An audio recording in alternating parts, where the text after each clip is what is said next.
আসসালামু আলাইকুম। আমন্ত্রণ গোল্ডেন এজ হুমকি আর উত্তর আমেরিকা বাংলাদেশের সংবাদে আপনাদের সাথে আছি নাদিরা আশরাফ। হরমুজ প্রণালীর ওমান উপকূলে একটি ট্যাঙ্কারে হামলার জন্য ইরানকে দায়ী করেছে যুক্তরাষ্ট্র। মার্কিন কর্মকর্তাদের দাবি আইআরজিসির ছোড়া দুইটি মিসাইল ওই জাহাজটিকে আঘাত করেছে। এই হামলার ঘটনা এমন এক সময়ে ঘটল যখন ইরান ইসরায়েল যুক্তরাষ্ট্রের হামলায় নিহত সর্বোচ্চ নেতা আয়াতুল্লাহ আলী খামেনি ও তার পরিবারের সদস্যদের জানাজা অনুষ্ঠিত হচ্ছে।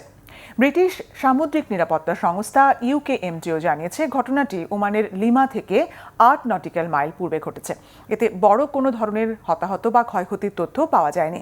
হামলার বিষয়ে কোনো প্রতিক্রিয়া না জানালেও সমঝোতা স্মারক অনুযায়ী নৌপথটির এককভাবে নিয়ন্ত্রণের ঘোষণা আগেই দিয়ে রেখেছে ইরান। হরমুজ প্রণালীতে হামলা বন্ধ রাখতে যুক্তরাষ্ট্র ও ইরানের মধ্যে হওয়া ৬০ দিনের চুক্তি স্বাক্ষর হওয়ার পরপরই এই হামলার ঘটনা ঘটেছে। এর ফলে আবারও সমঝোতা স্মারক ভেস্তে যাওয়ার ঝুঁকি তৈরি হয়েছে। ৪ বছরের বেশি সময় ধরে চলা রাশিয়া ইউক্রেন যুদ্ধ বন্ধের উদ্যোগ ভালোভাবে এগুচ্ছে এবং সমাধানের কাছাকাছি আছে বলে মন্তব্য করেছেন মার্কিন প্রেসিডেন্ট ডোনাল্ড ট্রাম্প। রাশিয়ার প্রেসিডেন্ট ভ্লাদিমির পুতিন এবং ইউক্রেনের প্রেসিডেন্ট ভলোদিমির জেলেনস্কির সঙ্গে পৃথক ফোনালাপের পর এমনটিই জানান মার্কিন প্রেসিডেন্ট। তবে ইউক্রেন সংঘাত কিভাবে সমাধানের কাছাকাছি রয়েছে তার কোনো ব্যাখ্যা দেননি তিনি। ওভাল অফিসে সাংবাদিকদের ট্রাম্প বলেন, প্রেসিডেন্ট পুতিন এবং প্রেসিডেন্ট জেলেনস্কি এখন সত্যি এই যুদ্ধের অবসান চান। ন্যাটো সম্মেলনে ইউক্রেন ইস্যুতে আলোচনা করবেন বলে জানান তিনি। যুক্তরাষ্ট্রের এক কর্মকর্তার মতে এই বৈঠকের মূল উদ্দেশ্য হবে ইউক্রেন যুদ্ধের অবসান ঘটাতে নতুন করে কূটনৈতিক উদ্যোগ নেওয়া।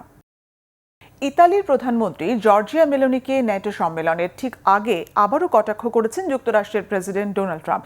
তবে এ নিয়ে প্রকাশ্যে পাল্টা প্রতিক্রিয়া না দেখিয়ে আটলান্টিকের দুই পারের মিত্রদের মধ্যে সম্পর্ক অটুট রাখার উপর জোর দিয়েছেন ইতালির প্রতিরক্ষা মন্ত্রী গুইদো ক্রোসেন্তো। রবিবার সামাজিক যোগাযোগ মাধ্যম ট্রুথ সোশ্যালে মেলোনির একটি ছবি পোস্ট করে ট্রাম্প লেখেন, নিষেধাজ্ঞা প্রয়োজন। আর এতে দুই নেতার মধ্যে চলমান উত্তেজনা নতুন করে আলোচনায় আসে।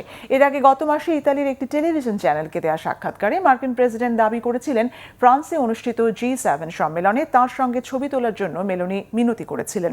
এর জবাবে ইতালির প্রধানমন্ত্রী অভিযোগ করেন ট্রাম্প পুরো ঘটনাই বানিয়ে বলেছেন। এই ছিল এখনকার মতো। আগামী শনিবার বাংলাদেশ সময় সকাল ৬টা, শুক্রবার নিউ ইয়র্ক সময় রাত ৮টায় গোল্ডেন এজ হুমকি আর উত্তর আমেরিকা বাংলাদেশের সংবাদ দেখার আমন্ত্রণ রইল। এতক্ষণ সঙ্গে থাকায় ধন্যবাদ।